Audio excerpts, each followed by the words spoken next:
So it's a three-part question, eh, no? So una muna, how challenging is it? It's definitely challenging because we're telling a story that is going to reflect the situation of so many Filipino families. But at the same time, we want it to be entertaining.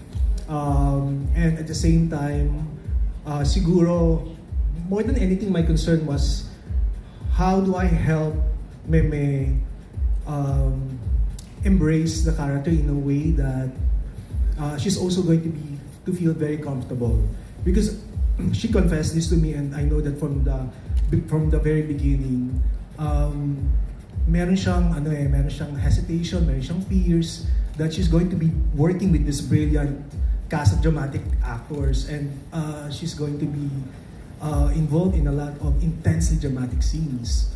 But believe me when I say that Meme is a brilliant actor. Hindi niya lang na-realize yun, hindi niya lang pa na-embrace yun.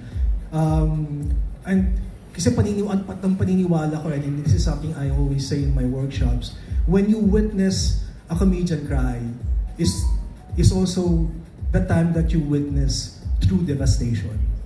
Alam niyo, yung kapag isang komedyante ang nagpaiyak at naiyak ka doon, mawawasa ka. Parang si Tito Dolphy dati, ilan na naman yung dramatic films niya, di ba? Tatay Kong Nanay, Markova. But those are the performances that stayed with us. And si Meme possesses that same kind of power. And as Bambi, she's funny, she's delightful, she's really funny.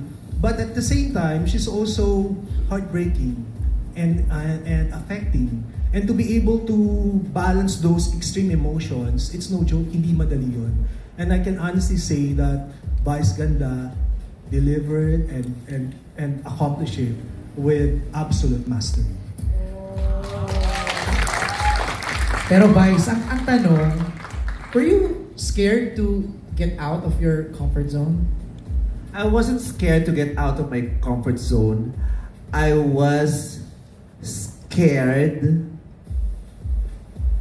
to not deliver. So okay okay akong lumabas. Ang kinakatakot ko, yung hindi ko ma-deliver at hindi ko mapanindigan. Kaya I had to make sure na ma-deliver ko to at mapanindigan. Kaya kalakip nung takot ko, kailangan kong kumilos. Kaya nag-request ako kay Direk June. Ano yung request ni Vice sa'yo? Yun ang tanong dito, before nyo gawin yung project. Nag-workshop kami. What kind of workshop? One day one-on-one workshop. Okay. Yun, kasama siya and si Tita Malu. Sabi ko, hindi ko kayang humarap dito sa mahuhusay ng mga aktor na to nang wala lang, nang yabang lang yung bit-bit ko. Hindi. I was so insecure and I thought it was okay. I acknowledged my insecurity at sabi ko, I needed to do something kasi alam ko namang merong lacking sa akin eh. Diba? Kaya ko na magpataway, gamay na gamay ko na yun eh. Diba? Kaya kong mag-adlib, kaya kong sumalma sa pag nagbe-brainstorm sila at meron ako maibibigay. Pero yung drama, this is something new, kaya kailangan simulan ko siyang maunawaan, kailangan meron akong matutunan, kailangan meron akong maihanda sa sarili ko, sa katawan ko, sa utak ko, para pag dumating ako doon, hindi puro yabang lang yung bit-bit ko. Kaya it was a humbling experience kasi I knew for a fact na since day one, nung nakasama ko silang lahat, hindi ako ang pinakamagaling sa set na yon. At kaya kailangan kong atupagin yung matulungan ko yung sarili ko para at least makasabay man lang sa husay nilang lahat. Tita Malu, baka pwede ka mag... Special. Taya ako. Oo, kasi alam mo yun, parang paghuhubad ng kaluluwa. So, maganda yun. Unang-una, ang ikinatuwa ko talaga, alam mo yung pagiging makatotohanan. Yung pag-amin sa ano ang meron ka ngayon, anong strength mo, anong weaknesses mo, ano ang gusto mong gawin. So it was a choice. It was a decision. And thank God that I am instrumental, no, sa kanyang pag-explore, sa kanyang discovery.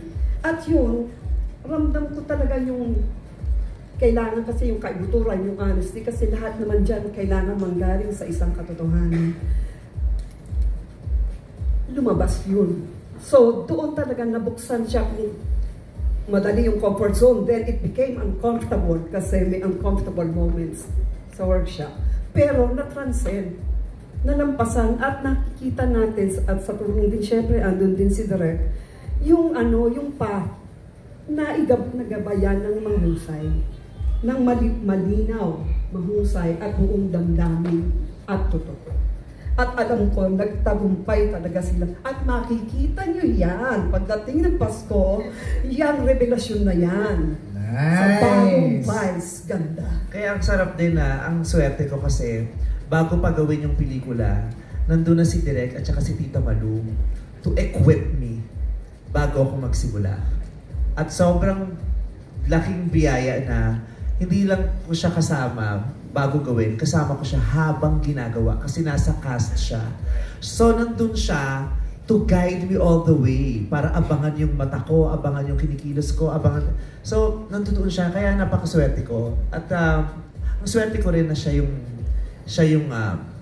tumulong sa akin, siya yung nag-workshop sa akin. Ang swerte ko sa kanilang dalawa. It was very hard at that time. It was very hard. Yeah. Tapos na, okay na, nagawa naman. So, yes, just okay nag-share naman kasi nung sinabi niya yung paghuhubad ng kaluluwa, parang nung nag-workshop ako sa kanya, that was the time I was about to restart my therapy. Yun yung time na magsisimula ulit akong mag-therapy. So, nung win-workshop niya ako, durog ako nung mga panahon na yun. Durog ako, pero hindi ko siya na-address. Durog ako, pero hindi ko siya nakikita kung gano'n siya kadurog.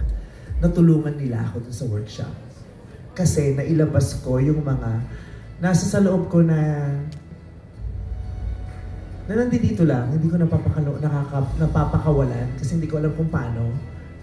So, natulungan din nila ako. Natulungan nila ako. Kaya mahal ko to kasi lahat sila, kasi hindi ko lang sila nakasama sa professional. Personal talaga yung nangyari sa amin dito sa And the Breadwinner is, kahit yung shooting namin, yung paggawa ko ng pelikula, naging bahagi siya ng therapy ko. Kaya maraming salamat. Ganda. Natapos ko yung pelikula ng napakaganda. I thought we were very successful doing the movie.